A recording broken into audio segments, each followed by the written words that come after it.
September 1st, 1943. Rabaul Airfield, New Britain. Lieutenant Commander Saburo Sakai paused over an intelligence brief. His one good eye, he'd lost the other to American gunners a year before, ran across a line that made him laugh in the sticky heat of the ops tent. The Americans had a new fighter, big as a bomber, broad as a transport. They called it Hellcat. Our sources say it weighs twice as much as our Zero. Another American design blunder. Through the tent flaps, he could see rows of AISET M0s on the pierced steel runway. Sleek, quick, lethal. For 2 years, they owned the Pacific sky. British Hurricanes, American P-40s, Dutch Brewster Buffaloes, each had fallen to Zero guns. This latest attempt, this swollen Hellcat, would fare no better.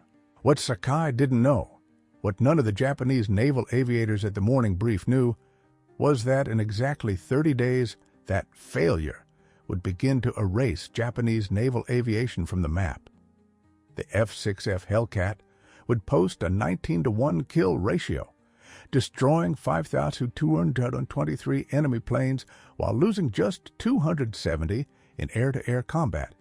It would remake carrier warfare, shatter Japanese air power, and prove the Zero's long terror rode on fatal assumptions. The math of air supremacy was about to be rewritten by a machine that looked wrong, felt heavy, and seemed to break every rule the Japanese had refined. Within 6 months, many of the pilots laughing at those reports would be drafting last letters home, knowing that meeting Hellcats meant statistical certainty of death. The rising sun at high noon, already fading. Japan's confidence in September 1943 wasn't simple arrogance. It was arithmetic. Since December 7, 1941, the Imperial Japanese Naval Air Service had posted win ratios that stunned outsiders. At Pearl Harbor, 29 lost, while wrecking 347. In the Philippines, 7 losses against 103 destroyed. Over Darwin, 2 down versus 30. The British Far East Fleet's air arm wiped out. The Dutch East Indies Air Force gone in days. At the center of that edge was the Mitsubishi A6M0, a fighter that rewrote the blueprint. When the Americans test flew captured airframes in 1942, the numbers looked impossible. Range like a bomber, turn like a biplane, punch to kill what it caught. Warrant Officer Hiroyoshi Nishiwa, who would become Japan's ace of aces with 87 confirmed, wrote in his recovered diary, "Flying the Zero is like wearing wings. It answers thought, not just the stick. American planes drive like trucks, strong but clumsy. They build fighters like cars, heavy, overbuilt, wasteful. The miracle came from design choices. Extra super duralumin, a classified alloy, made the structure 30% lighter than comparable American builds. No armor plate for the pilot. No self-sealing tanks. Radios often pulled to save 30. Every ounce traded for performance. Then came the reports on the F6F. Early 1943, via neutral Swedish channels, Japanese intelligence saw specs that read like propaganda or planted lies. Loaded weight, 12,186 lb, the Zero, 5,800. Wing area, 334 square ft and a blunt radial up front. Ammunition, 2,400 rounds, armor everywhere, bullet-resistant glass, self-sealing tanks holding 250 drew of fuel. Captain Minoru Gender, the mind behind Pearl Harbor's plan, reviewed it at Combined Fleet HQ. His analysis, preserved in the Defense Archives, was curt. The Americans learned nothing. The Hellcat continues their failed idea, beating skill with machinery. A Zero will fly circles around it. The figures seemed to back him. The Zero's 22 lb FT2 wing loading meant a 612 FT turn radius. The Hellcat's 36.5 lbs FT2 suggested over 900 FT. In a turn fight, the core of Japanese tactics, the Hellcat looked helpless. First sighting, September 30th, 1943, Marcus Island. Petty Officer First Class Yoshio Fukui was escorting a recon flight when he saw them, 6 dark blue shapes climbing from the southeast. His first thought, as he wrote later, B-25s on a strange heading. Then they banked, and the outline was unmistakable. Single-engine, thick fuselage, wings that looked too short for that body. First encounter with a F6F type fighter, he recorded. Initial impression, Americans have mounted fighter guns on a torpedo bomber, engaged with standard tactics. Standard meant using the Zero's quicker turn to get behind the target. Fukui rolled into a diving turn, expecting the heavy American fighter to keep barreling ahead so he could hook onto its 6. Instead, something new happened. The Hellcat didn't run. It refused the turn and went vertical. Its Pratt & Whitney R-28,000 double wasp, 2,000 horsepower, about 700 more than the Zero's Nakajima Sakai at 130, hauled up at 3,500 ft per minute. Fukui tried to follow, watched his speed bleed as the Zero fought gravity.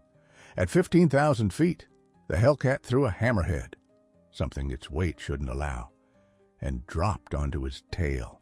The American opened fire at $400 Menata, Fukui wrote. 6 guns, not 4. The volume was unprecedented. 17 hits in 3 seconds.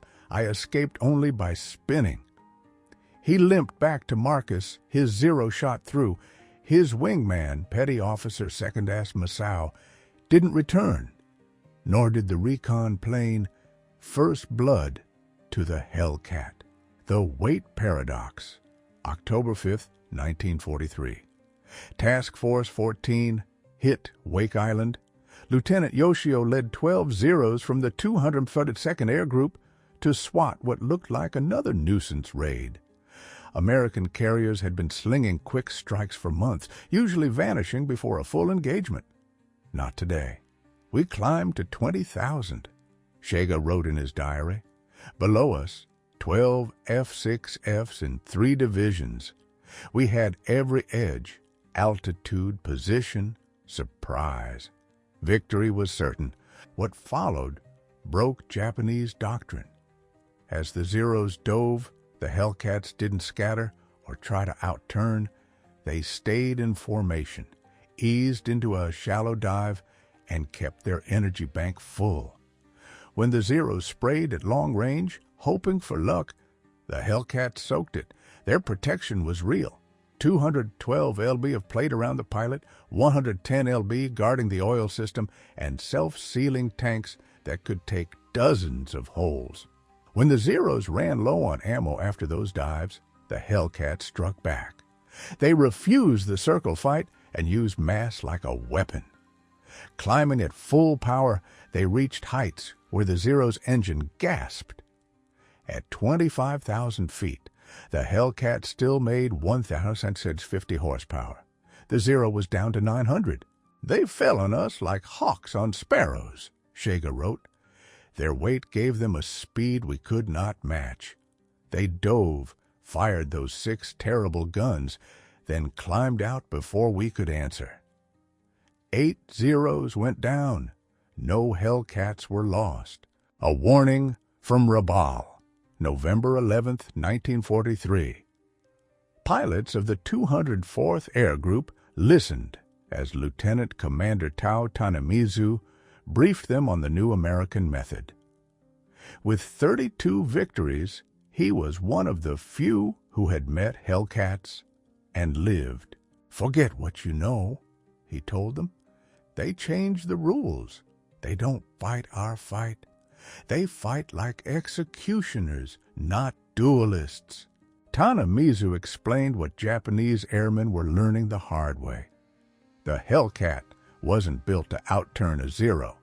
It was built not to need to. Using energy fighting, Hellcat pilots kept speed and altitude, turning stored height into slashing passes that gave Zero pilots no chance to use their tighter turn. They work in pairs, he said. one high, one low. While you chase one, the other is already diving. Their radios, weights we mocked, let them coordinate perfectly. We fly like individual samurai. They fight like a machine. Technology opened the gap. December 1943, Takar Lagoon. Commander Mitsuo Fuida, who had led the strike on Pearl Harbor, was now Air Ops Officer for the combined fleet.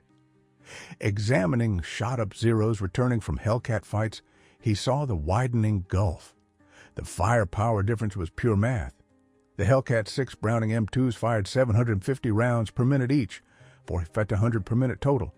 Each 50 cal bullet weighed 46 groa and left the muzzle at 2,900 FTSS, about 3,500 FTLB of energy. The Zero's 7.7mm guns fired 11 G rounds at 2,300 FTS, about 750 FTLB. Worse, there were reports of radar-guided fighter direction. While Japanese pilots still hunted by eye, Hellcats were steered by ship controllers who could see 50 miles out. Lieutenant Sadamu Kumachi described his first radar-driven ambush. We were climbing through cloud when they hit. No warning, no visual. Hellcats diving from above, right on our nose, perfectly placed. They knew where we were, altitude and course. We were blind men fighting those who see in the dark. The pilot equation, January 1944. The training crisis had become a cliff. Before the war, the Navy's program was the world's toughest, 3 years long. Pilots arrived with 700 hours. Army flyers had at least 500. They were artists of the air, acrobatics, gunnery, and a spiritual code. By early 1944, Navy pilots reached combat with 300 hours, Army with 200. Fuel was so scarce, that much training moved to gliders. Gunnery practice, 50 rounds per pilot. Formation work, instruments, radio procedures, all cut to rush bodies to the line.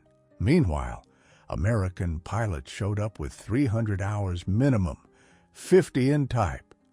Thousands of practice rounds fired, carrier landings drilled until muscle memory took over. Energy tactics rehearsed in safety over Texas. Lieutenant Commander Yoshihiro Hashimoto, training officer at Kasumigara, wrote in his last report, "We are sending children to fight professionals."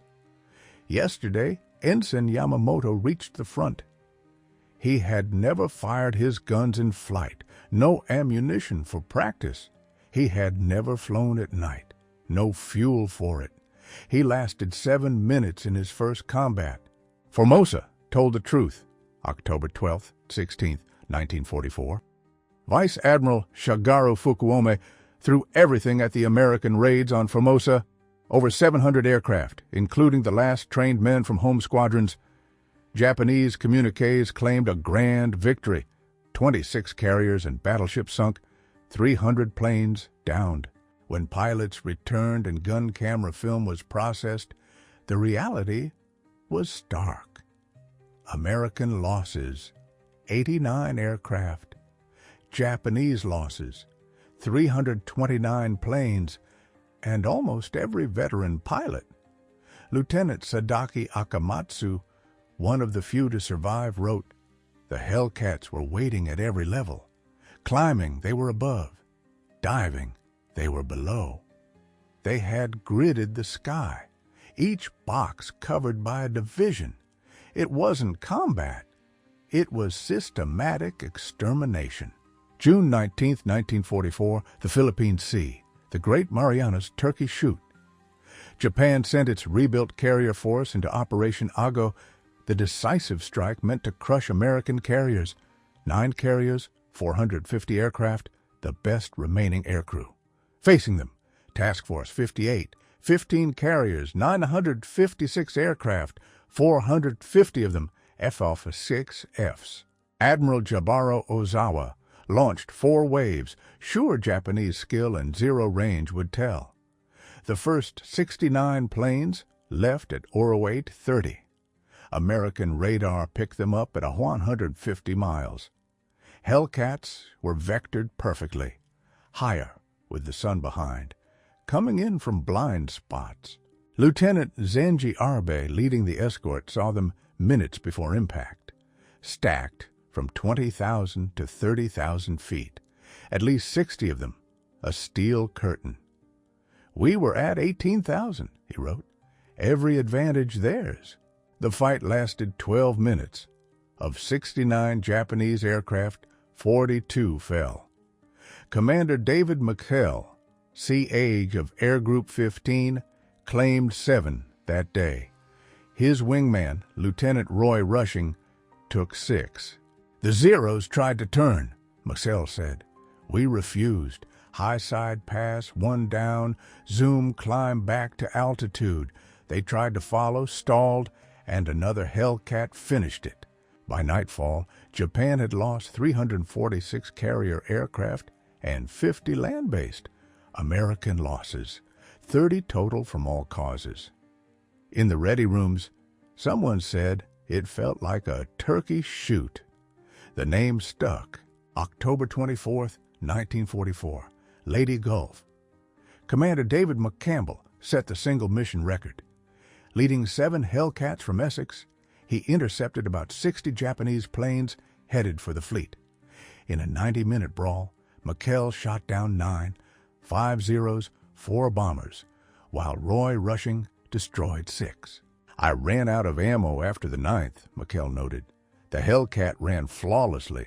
Not a scratch on my airframe, though we were outnumbered 8-1. 7 Hellcats routed 60, downing 15 with no losses.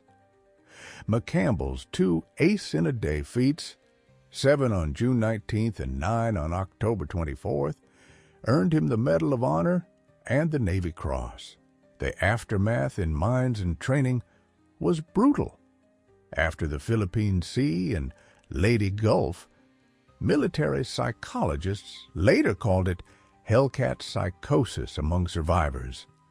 Admiral Ozawa wrote in his after-action, "The enemy's radar-guided fighter direction achieved what we thought impossible, the industrialization of air combat. Each Hellcat was not one fighter, but a part of a vast machine. Our pilots, whatever their skill, met a system, not a plane." The pipeline collapsed. By early 1945, Navy trainees got 40-50 hours. Army, 60-70. Kamikaze pilots received 40-50 hours total, about 7 days.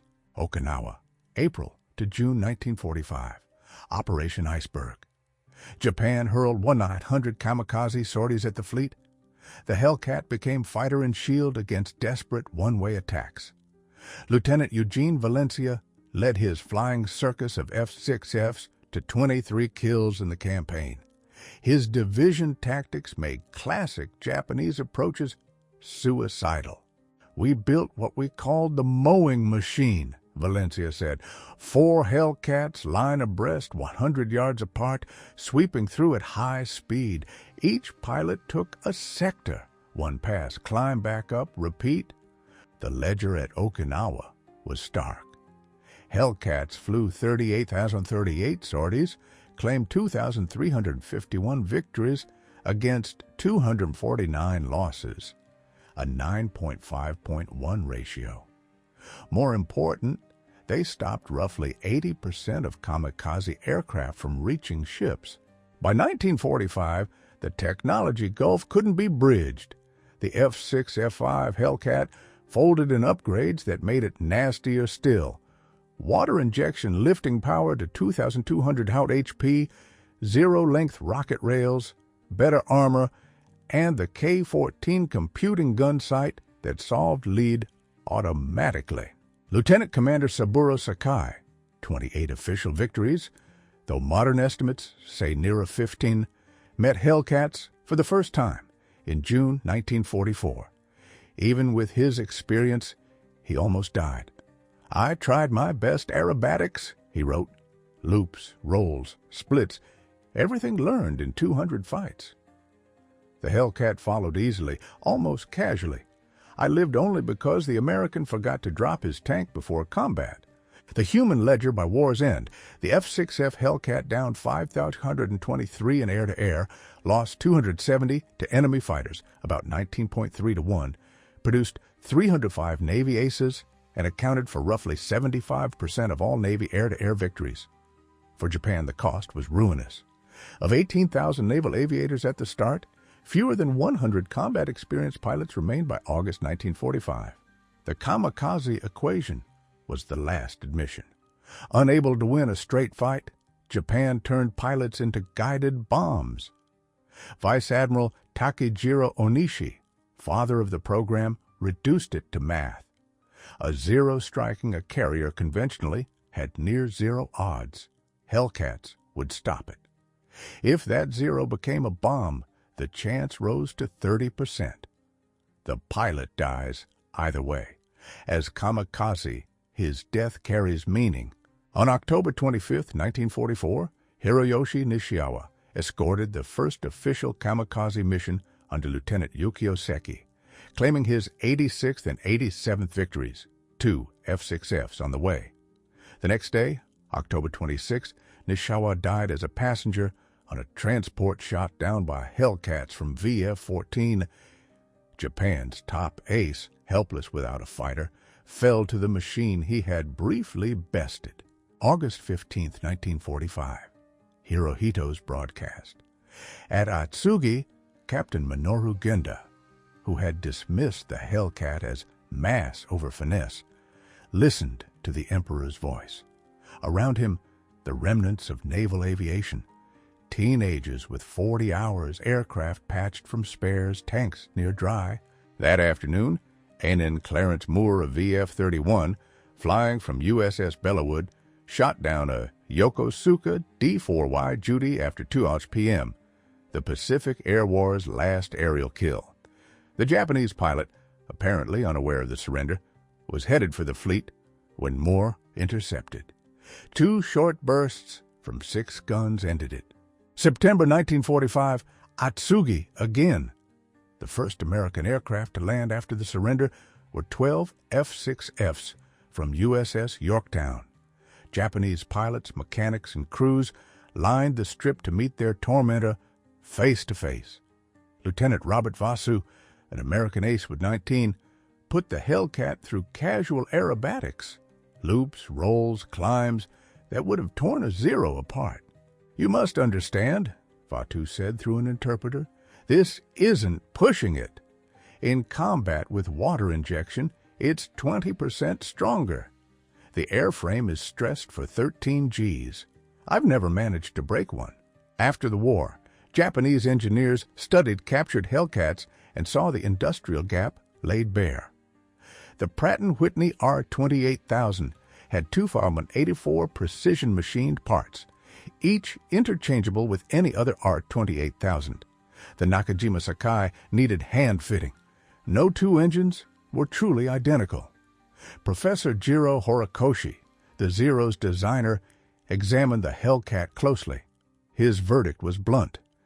"We designed a 1941 airplane. They designed a 1945 system. While we perfected the sword, they built the industrial age." Production itself became a weapon. Grumman's Hellcat line at Bethpage, New York, ran 24/7. At peak, a new F6F rolled off every hour. In 30 months, 1,275 were built, numbers the Japanese couldn't grasp. In 1944, Japan produced 5,100 fighters of all types. America built 35,000 fighters that year alone. The process impressed even skeptics. Color-coded assembly steps for complex parts, around-the-clock shifts, quality holding steady at speed. The strategic shift was total. The Hellcat didn't just win dogfights, it flipped naval doctrine. Pre-war thinking cast carriers as fragile platforms that had to strike first or die. The Hellcat turned carriers into forts that could absorb and repel air attack. Admiral Mark Mitcher of Task Force 58 understood. "With the Hellcat, we don't need to find them first. Let them come. The F6F will kill them when it suits us. That confidence allowed unprecedented offensives. Carriers could loiter off enemy shores for weeks. Under a Hellcat umbrella, air attack bounced off. Beyond hardware, the Hellcat stood for a culture that nullified Japanese doctrine. The samurai lens prized individual mastery, spirit, and acceptance of death. The Hellcat represented systems, material depth, and saving pilots' lives. That gap made adaptation hard, even when Japanese flyers understood the new tactics. Refusing bad fights, core to Hellcat doctrine, was nearly unthinkable to Bushido-trained airmen. In 1962, a U.S. Navy symposium gathered veterans from both sides. Captain David McCampbell, 34 victories, the Navy's ace of aces, put it plainly, "The Hellcat won the Pacific Air War. Period. It crushed Japanese aviation and made our victory inevitable." Commander Saburo Sakai replied, "The Zero was a finer fighter. The Hellcat was a finer weapon system. We never grasped the difference until it was too late. We brought swords to a gunfight and wondered why we lost." The reckoning can be tallied in numbers that tell the story. Overall kill ratio, 19.1, 13.1 against Zeros specifically. Hellcats built, 12,275 in 30 months. Zeros from 1943, 1945, roughly 6,000. American pilots trained on Hellcats, over 5,000. Japanese combat-capable pilots by August 1945, fewer than 100. Admiral Jizaburo Ozawa, who led at the Philippine Sea, offered the bluntest lesson. "We laughed at the Hellcat because we did not see it stood for a civilization's approach to war, not a single airplane. When we stopped laughing, our air arm no longer existed." Sakai lived until 2000. In his final interview, asked about the Hellcat, he captured its total dominance. "The Zero made Japan a great naval power. The Hellcat made Japan see it was not as great as it believed. We thought we were samurai. The Hellcat showed we were men with outdated weapons facing the future. Every Japanese pilot who lived did so because a Hellcat pilot let him. That is the deepest defeat, surviving at your enemy's mercy."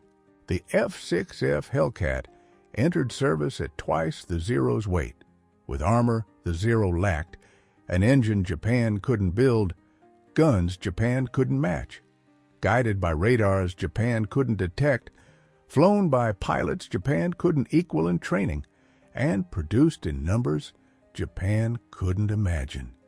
Japanese pilots mocked it because they didn't see that every extra pound stood for the strength of an industrial democracy willing to protect its warriors. By the time they understood, jokes had become last letters, mockery had become kamikaze runs, and confidence had collapsed. The Hellcat didn't just beat the Zero, it smashed an entire way of war, proving that in modern combat, the side that builds the better system destroys the side that can only build better warriors. They laughed at the F6F Hellcat. The Hellcat had the last laugh. It always did.